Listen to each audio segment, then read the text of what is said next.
Welcome back to CryptosRUs. I'm George. We're all George. So good morning. Welcome to another Market Open stream.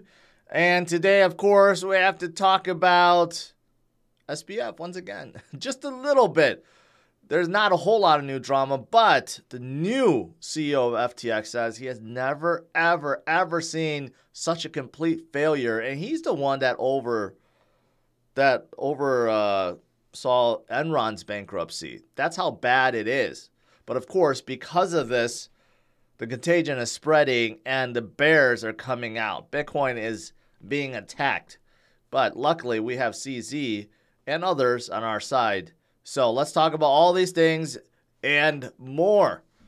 Good morning, guys. Welcome. You see right here, Bitcoin is just hovering around 16.5, kind of just not doing a whole lot.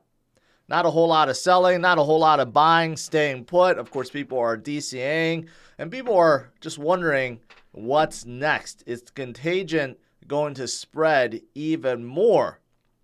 Well, we'll see. But today I did want to start with this. Never, ever seen such a complete failure, says the new FTX CEO who oversaw Enron's bankruptcy. That's how bad it is. You know, when the market bell, I was just wrong. You know, when you have the guy who oversaw Enron, right, after its collapse, and then now he's looking at FTX and he's saying it's even worse, that tells you how bad things really are. So there's basically absence of trustworthy data. No financial safeguards in place whatsoever. Everything that he's seen is just risky, and there's nothing secure about anything. And he was saying too, there like the admin key that like the whole group, the admin email that the whole group had was the main login. Right? Like they were sharing everything. I mean, it was just bad. Just very bad. Very bad. So whatever Sam's been saying about how much is missing, right? And he tried to divert blame to Caroline, saying it's all Alameda's fault, right? FTX was secure. We had more assets and this and that. You know what? After this is all said and done, that $8 billion hole could turn into a $20 billion hole or even more. We don't know because none of the stuff on the books is actually accurate, and they have to audit every single thing, every single asset that the company has at this point. That's how bad things are. So this is the reason why when evaluating crypto projects or crypto exchanges, sometimes having some seasoned people in there is not a bad thing. I get in crypto space, a lot of people want to see new blood, the young people come in with new ideas and start new things, and that's great and all. But, you know, when you're running a multi-billion-dollar operation, you know, having some of that maturity wouldn't be so bad. But then again, of course, with FTX, when things were good and things were flying, you know, it seemed like they were on top of the world, right? It's easy to say that now in hindsight, but one of the criterias that I look at, you know, sometimes with new projects is to look at the leadership. You know, are they trustworthy? Have they done anything, right? Or are they nobody? So something to keep in mind going forward when evaluating new projects and new exchanges to use. Now, that hacker that took $600 million, he or she, could be Caroline, they are converting everything to ETH right now. So they are like one of the biggest ETH holders, and even some of that into BUSD. But no one knows why. What is this person trying to do?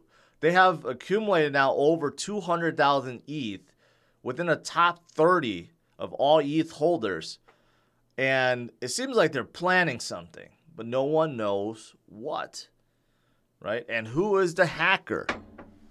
Who is the hacker? According to SBF, it's someone that somehow threw a malware on one of their computers. And at this point, it's somewhat believable because they have complete disregards when it comes to security protocols. So maybe it did happen, or maybe it's one of them and they're still trying to figure it out. They're winging it, so they're just converting everything to ETH right now. But what's the end game? Maybe it just gets locked up forever. Maybe that's the end game. I don't know at this point. But that is also developing right now. Also, what's developing is, you know what? Voyager may be saved after all. I did not know this, but when FTX bought Voyager, they were bidding against others. And I think, maybe I did read it, but Binance was in the running along with someone else. So now Voyager could be rebought by Binance.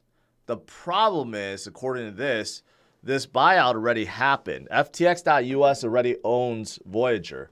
So basically, Binance has to try to buy it off of FTX.US. So that may complicate things. So we'll see. Yesterday, it was reported that Binance may be trying to help Genesis, right? Trying to buy them out. Don't know if it's just rumor or not, but Voyager, we'll see. We'll see.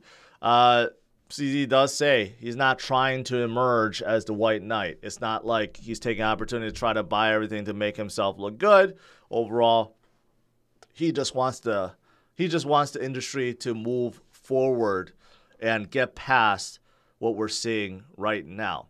And Binance is also launching a free online crypto course with NFT certificates if you pass. So that's fantastic. More education in the space is always good. And lastly, about CZ, there are a lot of people right now, a lot of bears, of course, taking shots. Okay, one of the biggest bears is Noraly Rubini, who has been very, very, very negative about crypto ever since the beginning. Right? Of course, he's taking shots. He's taking shots at CZ.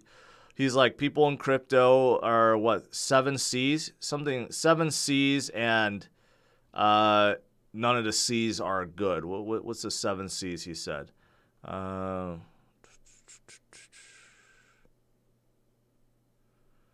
Where is it? I saw something where he said 7 C's, basically like crooks, corrupt, con men, something like that. I don't know where it is now. It disappeared. Anyways, whatever he said about crypto and CZ was not very good. And CZ is like, it doesn't matter. It doesn't matter what he thinks. It doesn't matter what any of the bears think, right? Bitcoin will continue on. Crypto will continue on. And that's that. That's that. So CZ is doing a lot of damage control right now, especially CNBC. CNBC also turned very negative recently, right? Of course. And it's not just him. Anthony Papagliano did a great interview recently, right? And kind of shot back. CZ's doing the same, and others are doing the same as well. I mean, Bitcoiners are not going to be swayed by this. We know better, right?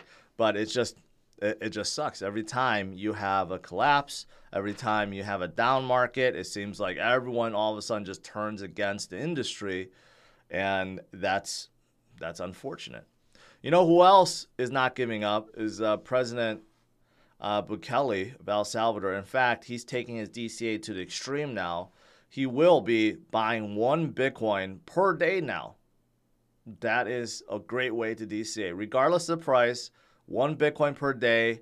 Right now, they hold about 2,400 worth of Bitcoin, about 103 million. Even though it's down to about 40 million, they don't care. He believes in Bitcoin and what it means and what it does to his country. So he will continue to buy 1 Bitcoin per day. Fantastic. Fantastic. What else is going on? Well, as for other things for Bitcoin, you have hedge fund manager Mark Yusko that believes that Bitcoin is still on its way to 100,000. The true believers do not believe anything has changed because the fundamentals have not changed. You still have a set supply. You still have the inflation rate being cut every 4 years. You still have the holders increasing. You still have number of addresses increasing. You still have the miners, and they're hashing away, and hash rate is at all-time high. All these things are pointing upwards. Fundamentals are getting stronger. So, of course, why would any price predictions change? Tim Draper also just came out and said 250,000, no problem. Kathy Wood still, she came out and said, hey, 500,000, no problem. Michael Saylor, if you ask him, Bitcoin will go to infinite, right? These guys, they believe they're not going to go away anytime soon. And then, of course, if you look at stuff like this, some of the on-chain metrics, this one from Plan B, right? This is looking at the logarithmic regression, and Bitcoin has never been this far off from the regression curve. So that tells you something. Usually, the more it deviates from it, the more likely it's a bottom. And right now, we have never been this far away from that regression curve. So think about that. And also, if you look at something like realized price, we have never, ever been this far away from that realized price as well. So even looking at on-chain metrics shows you, and even if you take these out and just look at how bearish people are, right? When people are like getting to a point where they're like, I have to sell, that's usually a good indicator of bottom. All right. So outside of Bitcoin, just a few economic news. So, of course, a lot of people are still looking at inflation, at the Fed, at what's going on right around the world today in the U.S. market, not doing very well, starting off in the red. And, of course, people can't get over the FTX. It's right on the front page, right? This kind of headline news is not good. Not good overall, just scaring. It's just trying to scare people, right? But the good thing is Bitcoin people are not swayed by this. But, people are still worried about what's happening with the Fed, what they're going to do, rate hikes. You got Fed Bullard here, who has been traditionally very, very, very hawkish, even more hawkish than Powell. He's like, rate hikes had only limited effects on inflation. So how do you interpret that? You interpret that there's going to be a lot more rate hikes, right? So that's not looking good. But even though he says it has limited effects, there are definitely effects on the consumers, on retailers, on businesses. Amazon just cut 10,000 people, yet they're still looking to trim their headcount through a voluntary buyout program, basically an early retirement program, right? So that's how bad it is for Amazon right now. The company that didn't care about profits, only worried about growth, seems like they have stopped growing, and they are now shedding by tens of thousands of people. That's not good. If Amazon is going through this, think about others, right? Kohls is basically saying, hey, it's really, really, really bad, So this is what people are afraid of. Rate hikes may not have the consequences that the Fed wants, right? It may end up making things worse. So again, this is putting a lot of fear on markets right now. And UK also has crazy high inflation right now. And inflation rate for much of Europe is still very high. And of course, that affects global trade and global economies. All right. That is pretty much it. Let's do some Q&A.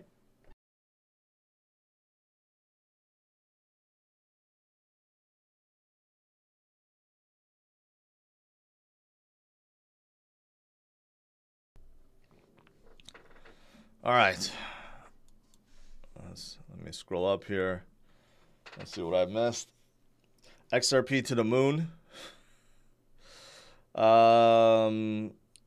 Super CZ. Let's see.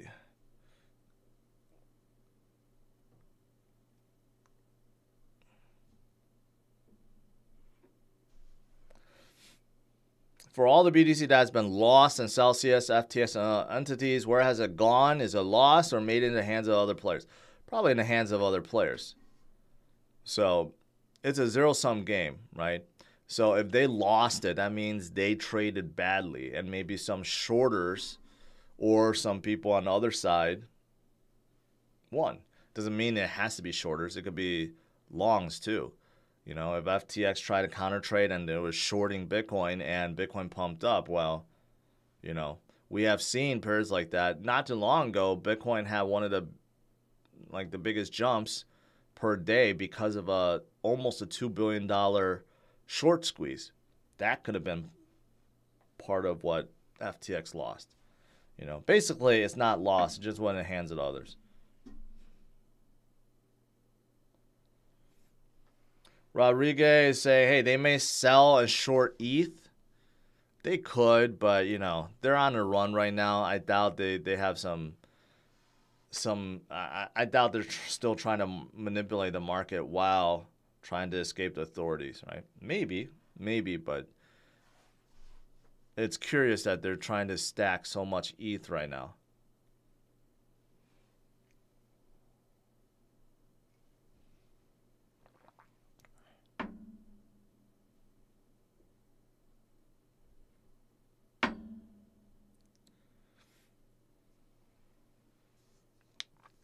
Dude is saying Sol delist taking place right now, USDC, USDT pair. That was already announced. Crypto.com already announced that they were going to delist USDT and USDC pairs, I believe. So that was already announced before.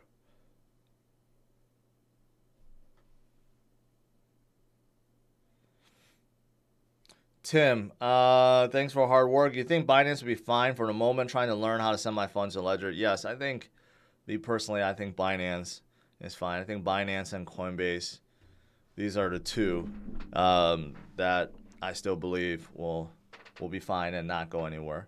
Although that could be famous last words. Right now, you just don't know, right? Better to be safe than sorry. If you have concerns, learn about a ledger and protect your crypto. But I do believe Binance will be fine. How come you don't appear on ATV anymore?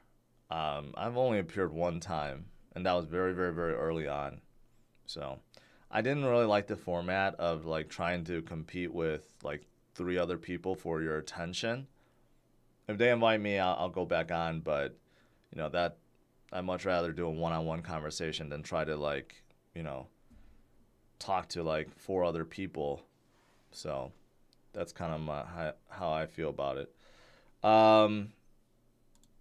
Let's see here.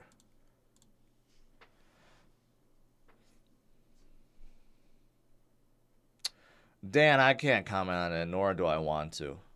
People like to make that association, and maybe it's true, but I don't think everything is connected one way or another.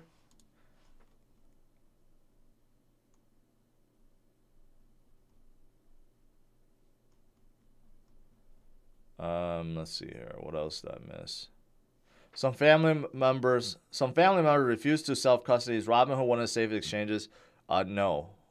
I would say, if anything, Robinhood is probably one of the unsafest at this point. They have FTX exposure. FTX owns 7% of Robinhood. And Robinhood, you know, they had liquidity issues before, right? Even though they're highly regulated in the U.S. as a brokerage, but still, Robinhood's numbers, their quarterly numbers are down. They are losing money. So I would not say they're one of the safest. I would actually, myself, I would not be using Robinhood. They're trying to force the ETH fork. Hopefully not.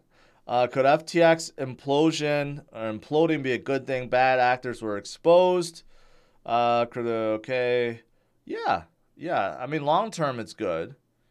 You know, what implosion short term, of course, never good because you don't know where the contagion spreads and how far reaching things go. But long term, yeah, you get rid of the bad, you have the good, and then you can move forward, right? This also helps a lot of people, or helped a lot of people learn about self-custody. You know, help them learn about ledger and private keys and DeFi and all that stuff that you mentioned. So yeah, long term this is good. Short term, not so good. Long term, it's good.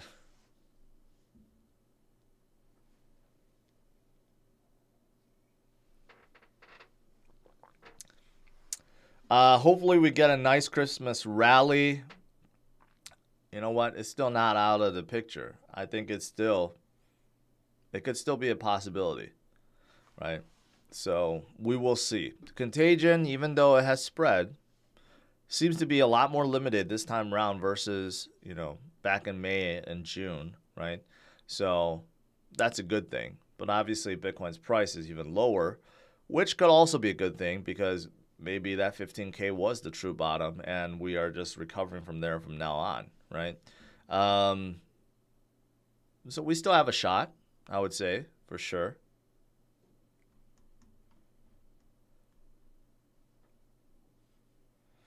Who's winning tonight, Titans or Packers? I don't know. I don't follow football, but isn't Aaron Rodgers doing really poorly these days? So I'll just say Titans, even though I don't know.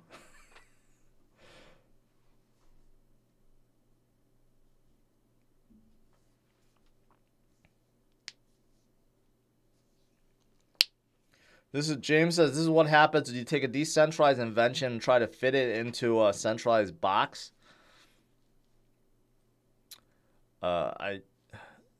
With centralized exchanges, it's never been a decentralized invention. I mean, I guess if you're looking at it all the way from the beginning, like the invention of Bitcoin, and try to make something decentralized like Bitcoin into a central and trading it on a centralized entity. If you're making that argument, sure, I'll give that to you. But like, if anything, stuff like this is strengthening DeFi, right? I bet those metrics on like volume on Uniswap and all these other swaps, right? I bet they've gone up tremendously since this, right? So it's pushing people to safeguard their crypto, first of all, and I bet pushing more people towards DeFi. So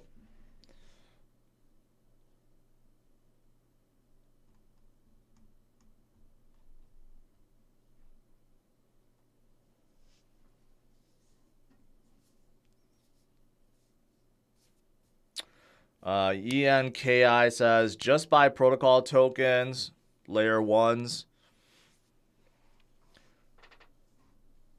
I would say that's good. I do agree with that for sure. Let's see.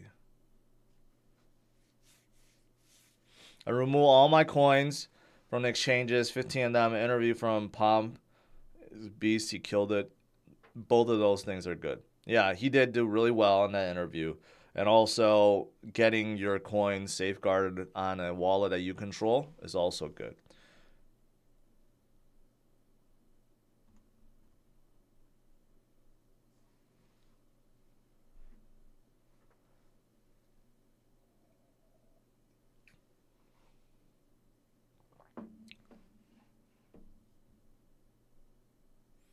Why is it so hard to buy Cadena off exchanges? Not a single DEX has it. Yeah, I don't know why they don't have their tokens listed on any of the DEXs. Could be tough because they're their own chain. A lot of the DEXs, the ERC20 base, or they're, like PancakeSwap is like BNB based, and you have other swaps that are like their own chain based. So Cadena really needs their own DEX. That's the thing. They don't have much DeFi at all. So Cadena needs to have like their own DEX and one that's really popular to really kind of get that going.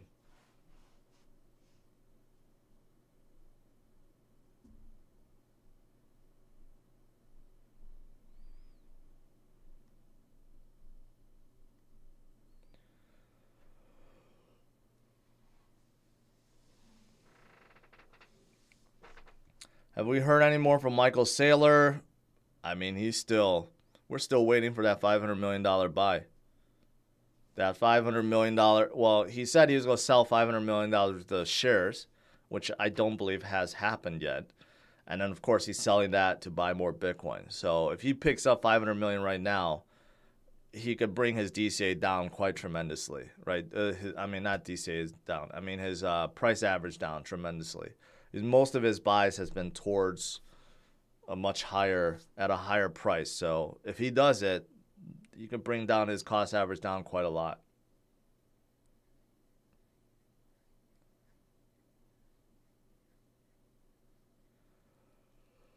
BDC Mike, I posted a huge update on my other channel I talked about last night.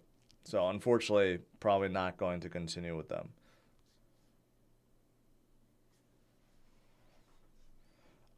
Yeah, it's gonna be OTC. It's not gonna be on exchange unless he changes his mind. He has never bought anything on exchanges. He's always bought OTC.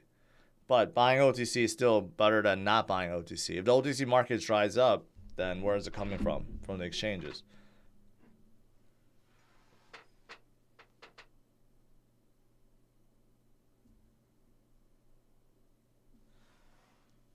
Did you see CZ started rumor that crypto started in 96 instead of 2008? I did not see that. I did not see that. I mean, before Bitcoin was created, there was some other, invention. I forgot what they called it. It was similar, but not the same as Bitcoin, but like a digital currency. I don't know if that's what you mean. Started in 96. Something like that. I don't know.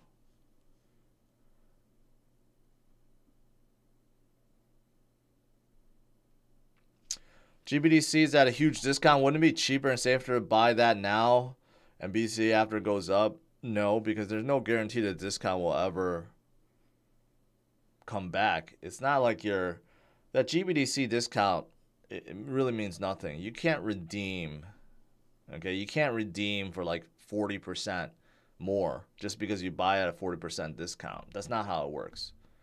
And I don't think I'll ever get back until they convert to an ETF. So buying at a 40% discount really means nothing.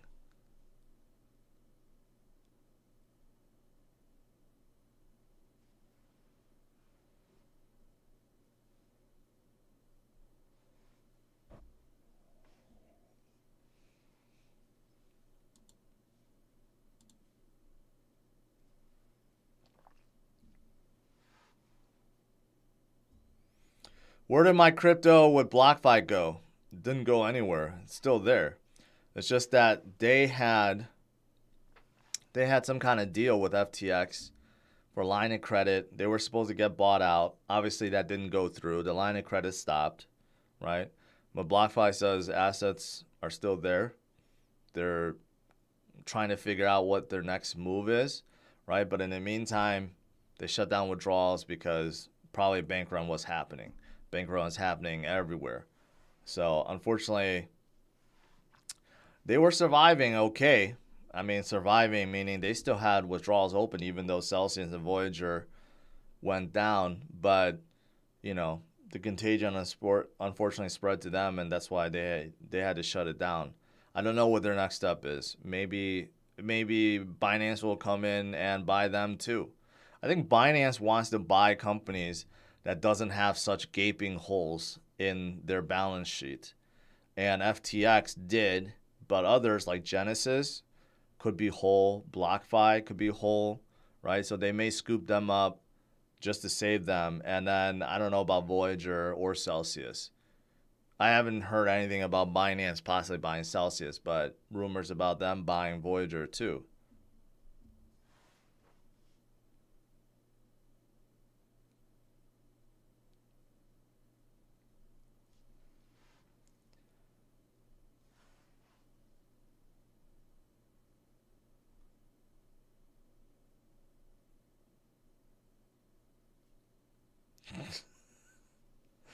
Jose says, I don't know who has a sexier laugh, Caroline or the girl from the XRP video. You mean Gina?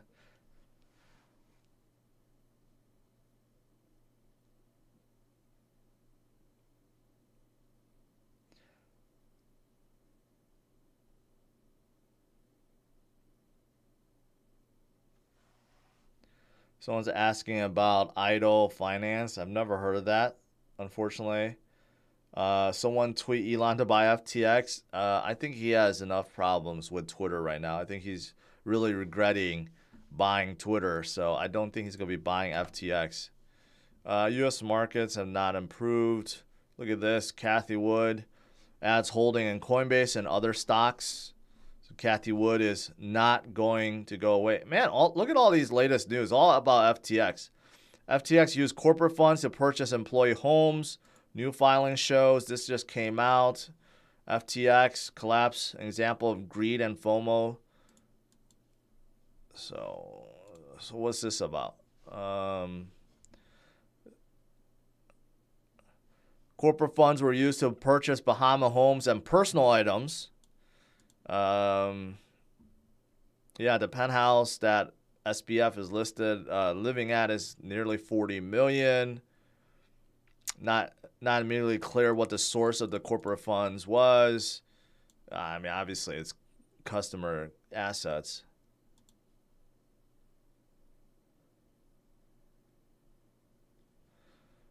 A penthouse home in the same private complex that Sam Bankman-Fried and other executive lived was listed for just under $40 million. Oh, so this is another one. This is not the $45 million mansion. This is another complex that they have for $40 million.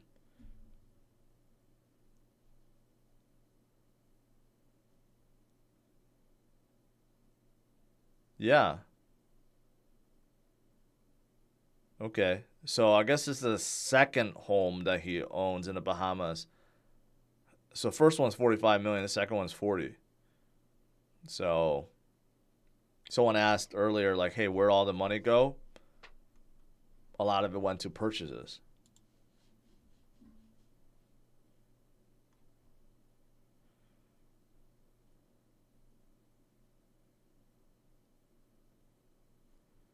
Yeah.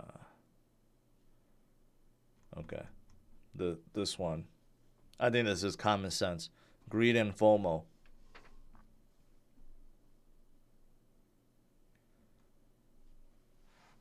Why didn't you cover Do Kwon the same way you are with SBF? Are you serious? Do you know how many stories, how many videos I made about Luna's collapse and about Do Kwon? I think you're sorely mistaken. I don't know if you're trying to like say gotcha or something. Clearly you're mistaken. Go back and see how many videos I did on Luna and Do Kwon. Way more than I did with FTX and Sam Bankman-Fried.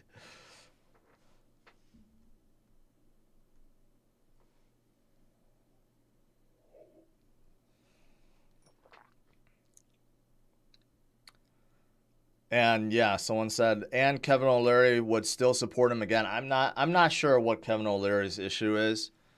I don't think saying that is good damage control if he thinks it is.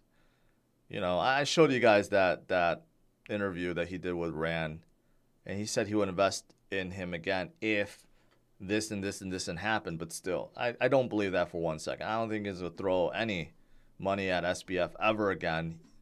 So I don't know. I don't know what that deal is. Another George, $5. $5 for $2 super chat. Okay, thank you.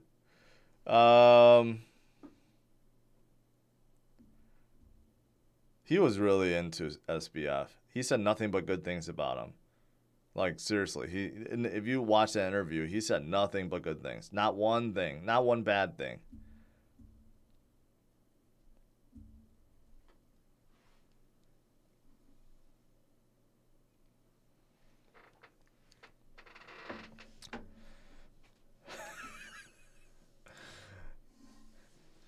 Maybe my...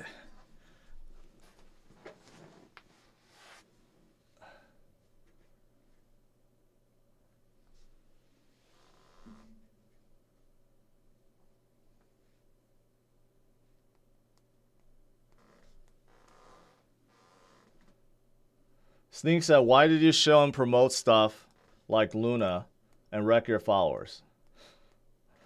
Well, first of all, because I got caught in that too. I wrecked myself with Luna. But at the time, I thought it was a good project.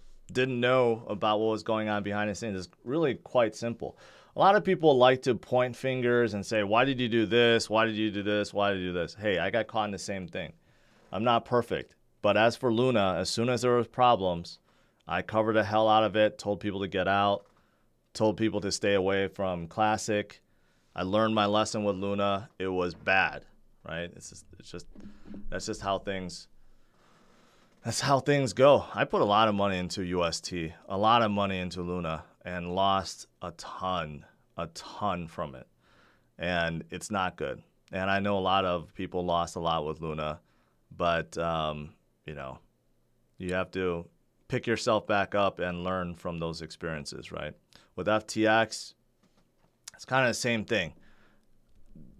They got to a point where it's so big that almost everyone just trusted them, right? But I had my doubts. I did talk about SBF. He just seemed like, I don't know, there was something off about him. And I've always mentioned that, you know, it's too much a coincidence that all the shorts were always, or all the liquidations were always on FTX.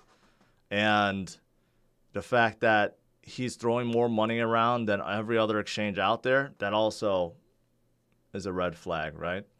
I've always said this, like FTX doesn't have more volume, doesn't have more users than Binance. Yet they're outspending Binance like tenfold. Like, how is that possible? Where's the money coming from, right? So now we know.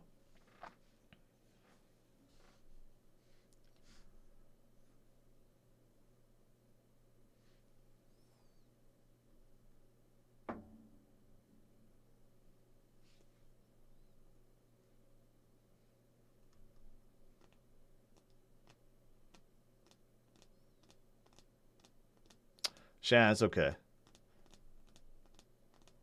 Am I still holding on my soul? Yes. Yes, I am. I told you guys, even when Sol is coming down, they're caught in the crossfire of this FTX saga.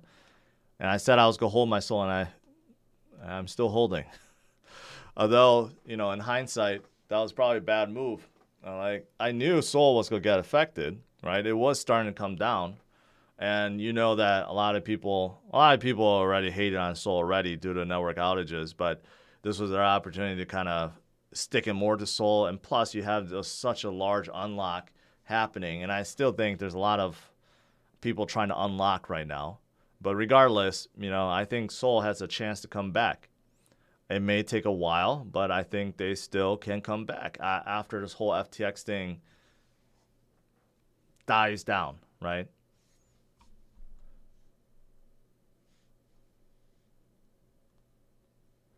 Is Uphold a safe exchange? I've used them before. My BAT rewards tokens from Brave is still going to Uphold. I mean, they've been around for a while, but right now you just don't know, right? Even the biggest ones out there.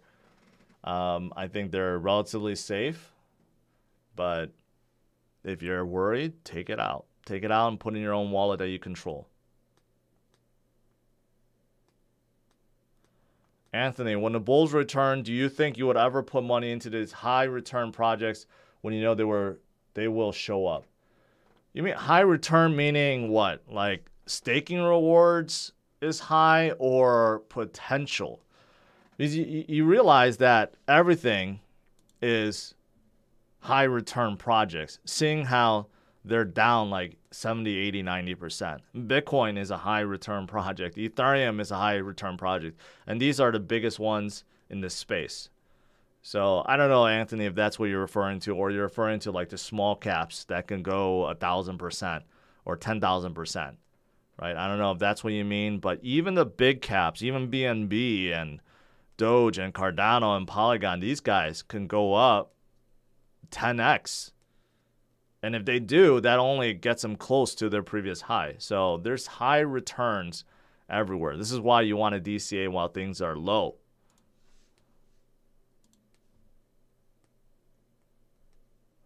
Tuesday, Dragonfire, thank you. What do you think about Chili's? I think they're still in a good position. They have done relatively well.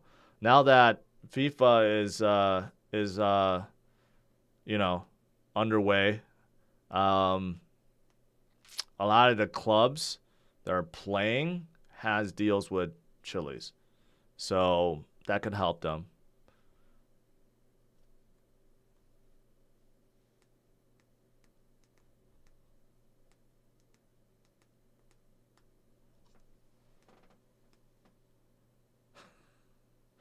Lakers sucked on LeBron. All right, guys. Let's conclude. Basically, This headline right here explains it all. The guy who oversaw Enron's bankruptcy can't believe what he's seeing. That's how bad it was internally. Externally, you know, it seemed like they were doing good. Internally, just complete failure. So not good. Not good at all. Hopefully the contagion doesn't get worse. All right, but stay strong, my friends. Don't give up. Focus on the future. Just know that the bad is being weeded out and the good is left remaining, holding strong. So smash the like, subscribe to the channel. I'll see you guys tonight, 8:30 p.m. Central Standard Time. Take care. Have a good one. Bye-bye.